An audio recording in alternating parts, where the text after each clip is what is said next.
Bab 12 Dunia Baru yang Tidak Asing. Dipublikasikan oleh blog Normi. Cheo-san berjalan ke arah barat. Dari posisi bintang tadi malam, ia tahu bahwa ia sedang berada di timur. Entah bagaimana ia bisa sampai ke dalam terowongan itu 3 tahun yang lalu.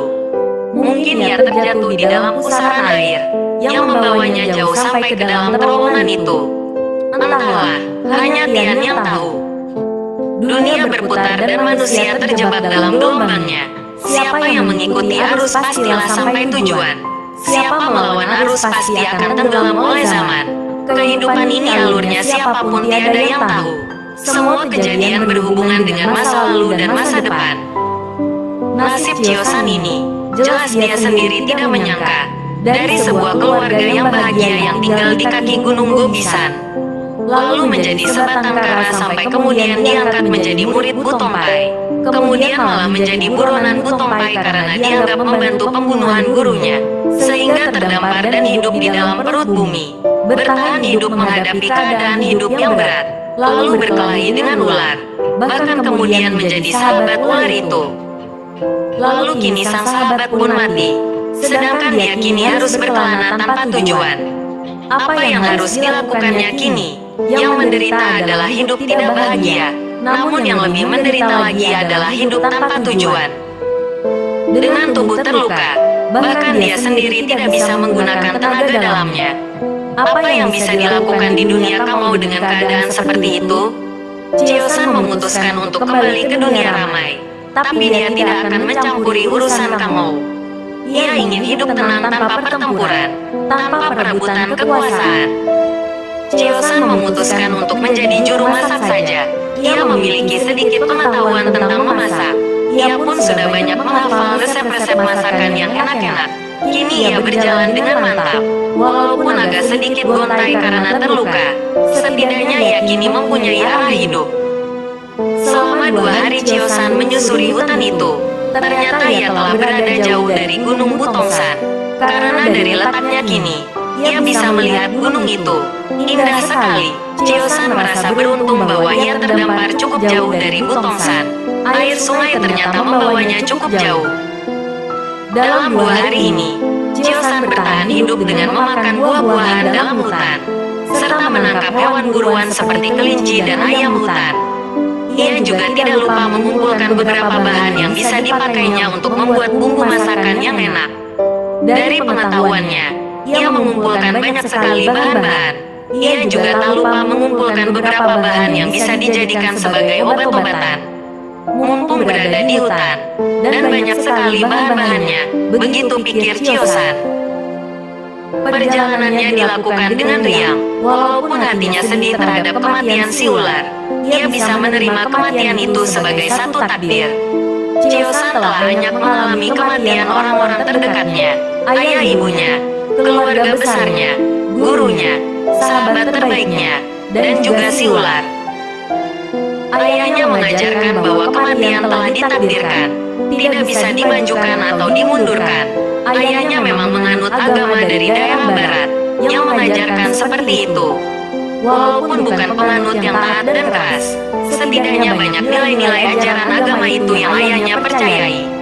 Bahkan ayahnya pun juga tidak memaksa Cheo-san untuk mengikuti agama itu. Biarlah kau memilih sendiri mana yang kau percayai. Jika kau dewasa nanti, begitu kata ayah Cheo-san waktu itu. Memang di hati Cheo-san tidak ada dendam, bahwa ia harus membalas kematian-kematian ini. Tetapi jiwanya selalu menuntut keadilan nanti. Suatu hari kebenaran akan terkuak, dan keadilan akan ditegakkan. Siapa yang bersalah harus dihukum. Hanya itulah yang ada di hatinya. Oleh sebab itu dia bisa berjalan dengan ringan dan menikmati hidup. Apa yang terjadi telah ditakdirkan.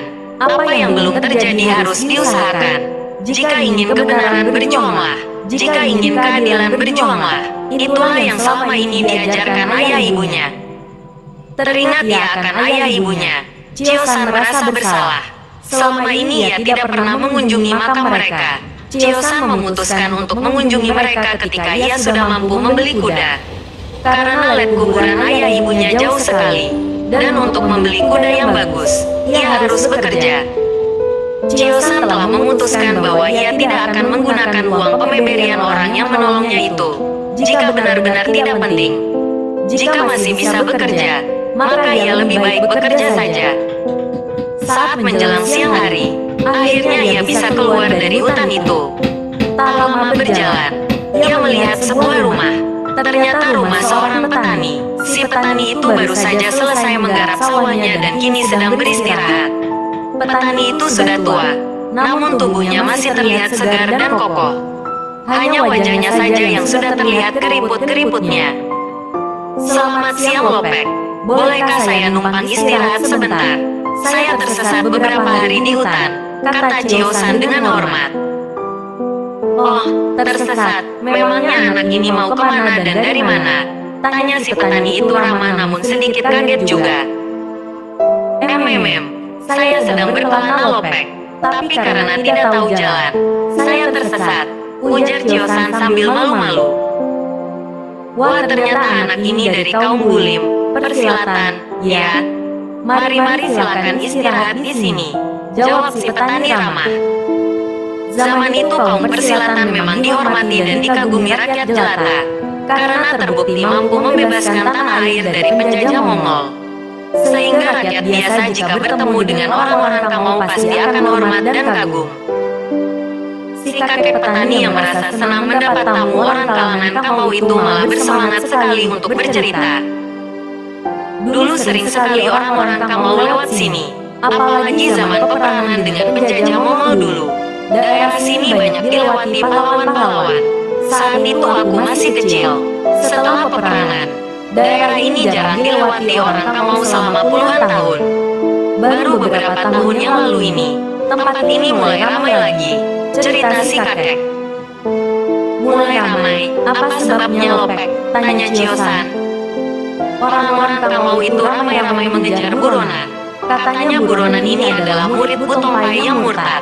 Menurut cerita yang kudengar, ia bersekongkol dengan seorang tukang masak. Mereka membunuh salah seorang guru di Butompai, lalu mencuri kitab sakti milik Butompai. Bahkan ia sempat juga meracuni Ciang Bunjinnya partai Butong itu," kata si kakek. Seketika itu juga Chiosan terhenyak. Untuknya ia sedang memakai topeng sehingga perubahan raut mukanya tidak terlihat. Ia lalu bertanya, "Lalu apakah buronan itu sudah ditemukan?" "Selama hampir 2 tahun orang-orang Kamau mencari-cari namun katanya tiada hasil. Akhirnya setahun ini daerah ini sudah sepi lagi. Anak sendiri ini ke daerah sini apa mencari buronan itu juga?" Chiosan cepat menjawab, "Sebenarnya tidak mencari, hanya mau melihat-lihat keramaian. Tapi karena saya ini masih hijau, sering-sering tersesat, dan juga banyak hambatan di jalan, akhirnya baru sekarang sampai kemari." "Oh begitu, anak ini asalnya dari mana? Dan namanya siapa?" tanya si kakek lagi. Sadar bahwa dari tadi ia belum memperkenalkan, Chiosan malah merasa kurang sopan.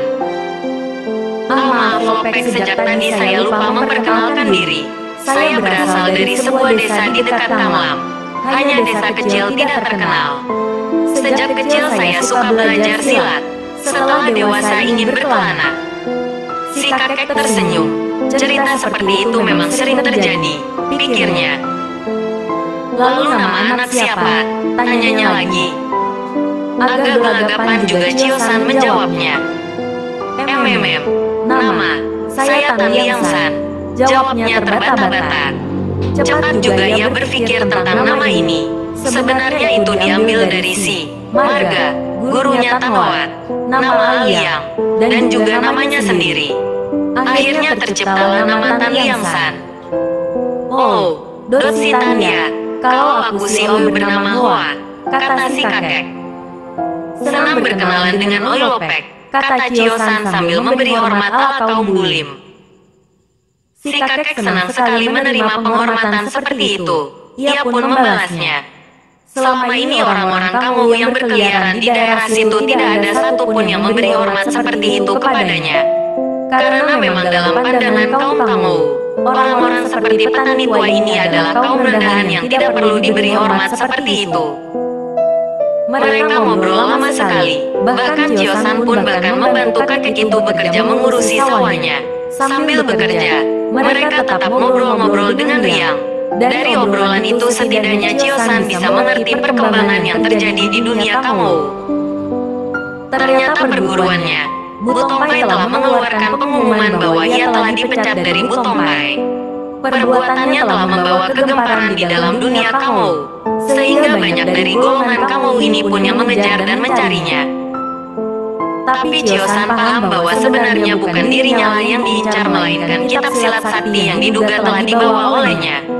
Karena di bawah kolong langit, hanya 3 hal yang paling menarik bagi orang Kamou: kitab silat sakti, senjata pusaka, atau harta karun.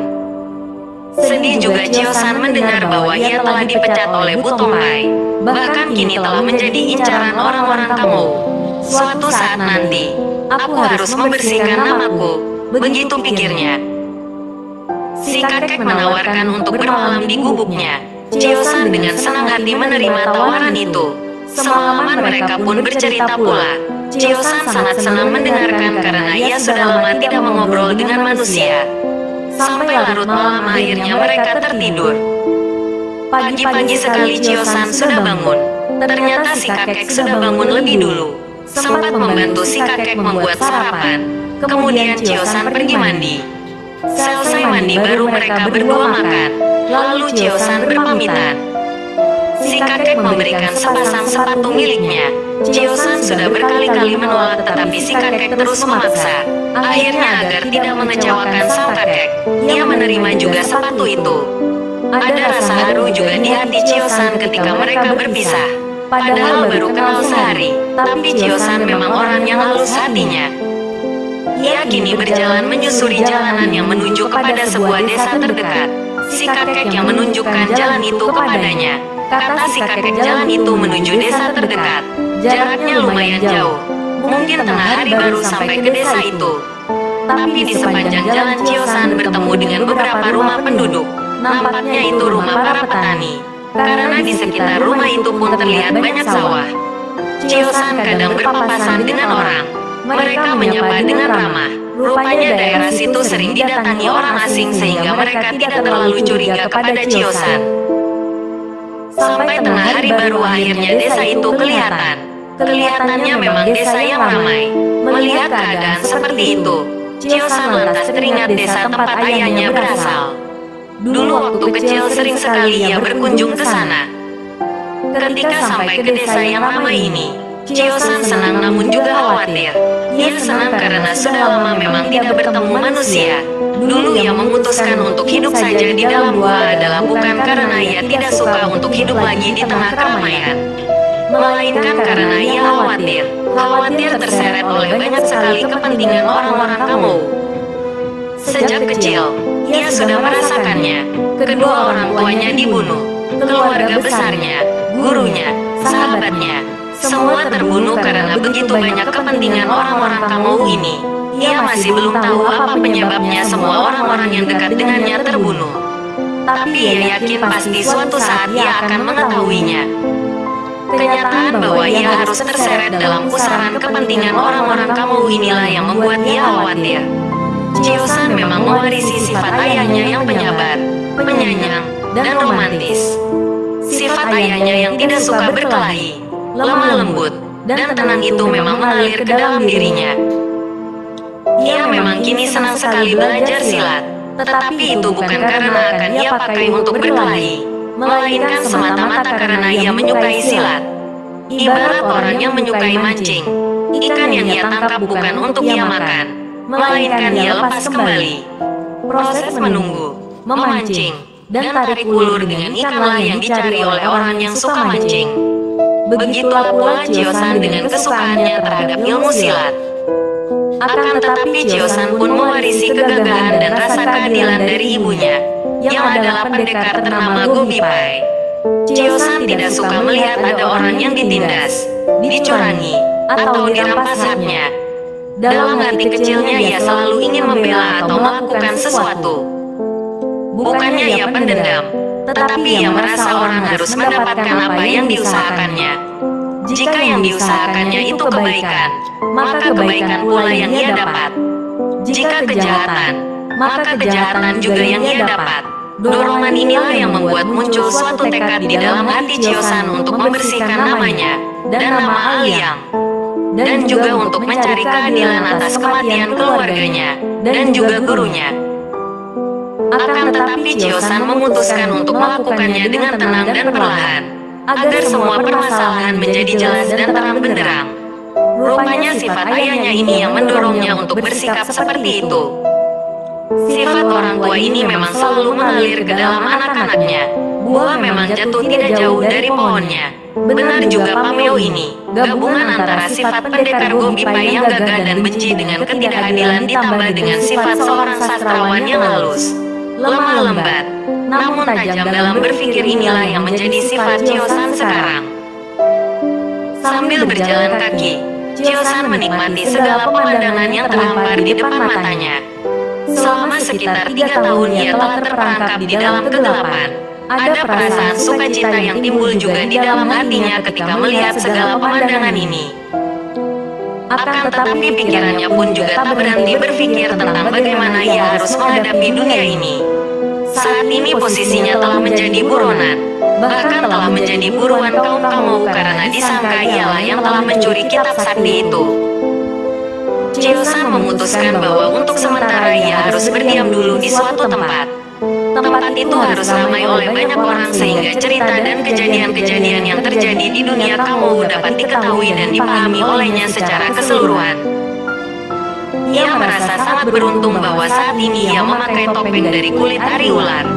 Entah siapa yang telah menolongnya dan memberikan ide kepadanya. Dalam hatinya Chiosan pun memutuskan untuk mencari tahu siapa orang yang telah membantunya itu.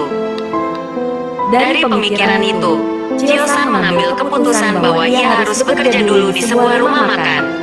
Karena itulah keahlian yang dimilikinya selain kemampuan silat. Banyak sekali resep-resep masakan yang dikuasainya, yang pasti akan membantunya agar bisa diterima di sebuah rumah makan. Rumah makan adalah tempat semua orang berkumpul. Dari sanalah ia bisa mendengar cerita-cerita dan kejadian dunia Kamou. Mungkin langkah-langkah selanjutnya akan bisa ia putuskan setelah mengetahui apa-apa saja kabar dan berita dunia Kamou. Karena baginya, ia harus mengetahui segala sesuatunya dulu sebelum mengambil langkah apapun. Tersenyum dia memikirkan semua ini. Akhirnya ada jalan juga baginya untuk mengetahui kebenaran. Walaupun jaraknya masih jauh sekali, tetapi langkah pertama akan dijalaninya. Chiosan menatap ke depan dengan gagah.